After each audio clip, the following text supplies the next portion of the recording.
அனைவருக்கும் புதுச்சேரி அரசின் அறிவியல், தொழில்நுட்பம் மற்றும் சுற்றுச்சூழல் துறையின் பணிவான வணக்கங்கள். என்னுடைய பெயர் நித்யா. நான் சுற்றுச்சூழல் தகவல், விழிப்புணர்வு, திறன்மேம்பாடு மற்றும் வாழ்வாதார திட்டத்தில் திட்ட அலுவலராக பணிபுரிகிறேன். சுற்றுச்சூழலுக்கான வாழ்க்கை முறை மிஷன் லைஃப் என்ற தலைப்பின் கீழ் ஆரோக்கியமான வாழ்க்கை முறையை பின்பற்றுங்கள், அடாப்ட் ஹெல்தி லைஃப் ஸ்டைல் என்ற கருப்பொருளின் ஒரு பகுதியான சிறுதானிய உணவு, உள்நாட்டு மூலிகைகள் மற்றும் மருத்துவ தாவரங்களை ஊட்டச்சத்துக்காக பயன்படுத்துங்கள் என்பதை பற்றி நான் பேசப்போகிறேன். முதலில் சிறுதானிய உணவை ஊட்டச்சத்துக்காக பயன்படுத்துங்கள் என்பதை பற்றி பார்ப்போம். உணவே மருந்து என்று நம் முன்னோர்கள் கூறினார்கள். அன்றைக்கு அவர்கள் உண்ட ஊட்டச்சத்து மிக்க உணவுதான் இன்றைக்கும் அவர்களின் ஆரோக்கியத்திற்கு காரணமாக விளங்குகிறது. இன்றைக்கு உள்ள இளம் தலைமுறையினர் மருந்தே உணவு என்ற நிலைக்கு தள்ளப்பட்டுள்ளனர். இதற்கு காரணம் மாறிவரும் உணவு பழக்கம்தான். இன்றைக்கு துரித உணவு கலாச்சாரமாகிவிட்டது. இதுவே நோய்களுக்கு ஆதாரமாக மாறிவிட்டது. இதிலிருந்து நம் உடலை பாதுகாக்க மீண்டும் முற்காலத்து உணவு முறைக்கு நாம் மாற வேண்டும் என்கின்றனர் உணவியல் நிபுணர்கள். கம்பு, சோளம், வரகு, சாமை, கேழ்வரகு போன்றவை சிறுதானியங்கள். கிராமங்களில் இன்றைக்கு சிறுதானியங்களை சமைத்து சாப்பிடுபவர்கள் இருக்கின்றனர். அதனால்தான் அவர்களுக்கு நீரிழிவு, உடல் பருமன், இதய நோய் போன்றவை ஏற்படுவதில்லை. கம்பில் புரதம், சுண்ணாம்பு, பாஸ்பரஸ் போன்ற தாதுக்களும் உயிர்ச்சத்துகளும் உள்ளன. இது ஜீரண சக்தியை அதிகரிக்கும், உடல் வெப்பநிலையை சமநிலையில் வைத்திருக்கும். இது தாய்மார்களுக்கும் பால் உற்பத்தியை பெருக்கும், உடல் வலிமையை அதிகமாக்கும். சோளத்தில் உடலுக்கு அவசியமான புரதம், இரும்பு, கால்சியம் சத்துக்கள் அடங்கியுள்ளன. சோள உணவுகள் உடலுக்கு உறுதியை அளிக்கும், உடல் பருமனை குறைக்கும், வயிற்றுப்புண்ணை ஆற்றும். வரகில் புரதம், இரும்பு மற்றும் சுண்ணாம்பு சத்து உள்ளது. இது உடல் எடையை குறைக்கக்கூடியது. மாதவிடாய் கோளாறு கொண்ட பெண்கள் வரகை சமைத்து சாப்பிடுவது நல்லது.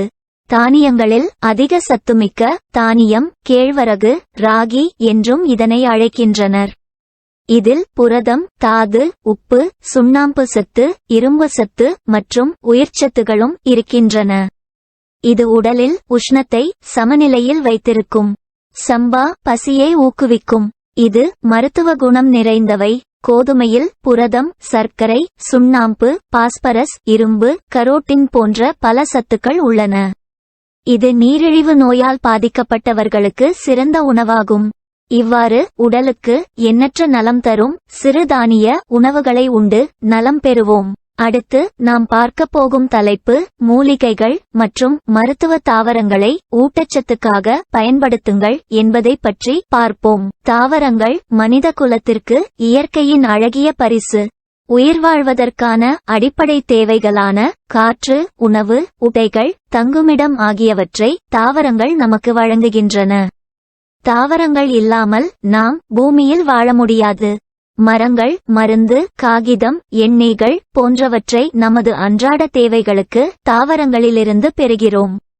அது மட்டும் அல்லாமல் மூலிகைகள் மற்றும் மருத்துவ தாவரங்கள் சாப்பிடுவதன் மூலம் மனிதர்களுக்கு பல நன்மைகளை அளிக்கும் என்று பரிசோதிக்கப்பட்டுள்ளது. மூலிகை ஊட்டச்சத்து மருந்துகள் என்பது தாவரங்களின் வேர்கள், விதைகள், பழங்கள் அல்லது பூக்களிலிருந்து பெறப்பட்ட உணவுகள் ஆகும். அவை நம் ஆரோக்கியத்திற்கு பெரிதும் உதவுகிறது. அது மட்டும் அல்லாமல் கடுமையான மற்றும் நாள்பட்ட நோய்களை எதிர்த்து போராடுகின்றன.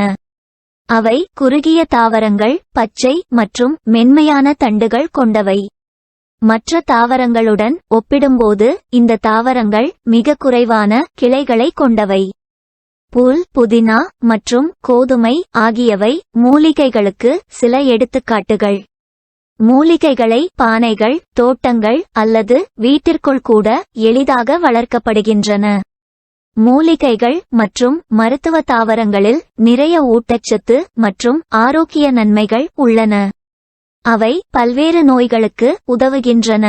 அவை நோய் எதிர்ப்பு சக்தியை அதிகரிக்கவும், வலி நிவாரணம் அளிக்கவும், செரிமான அமைப்பை மேம்படுத்தவும் உதவுகிறது. அவை நமது நல்வாழ்வில் பெரும் பங்கு வகிக்கின்றன.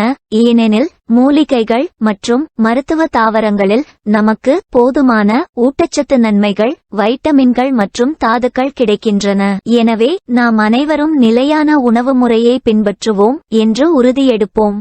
பொதுநலம் கருதி வெளியிடுவோர் அறிவியல், தொழில்நுட்பம் மற்றும் சுற்றுச்சூழல் துறை. நன்றி, வணக்கம்.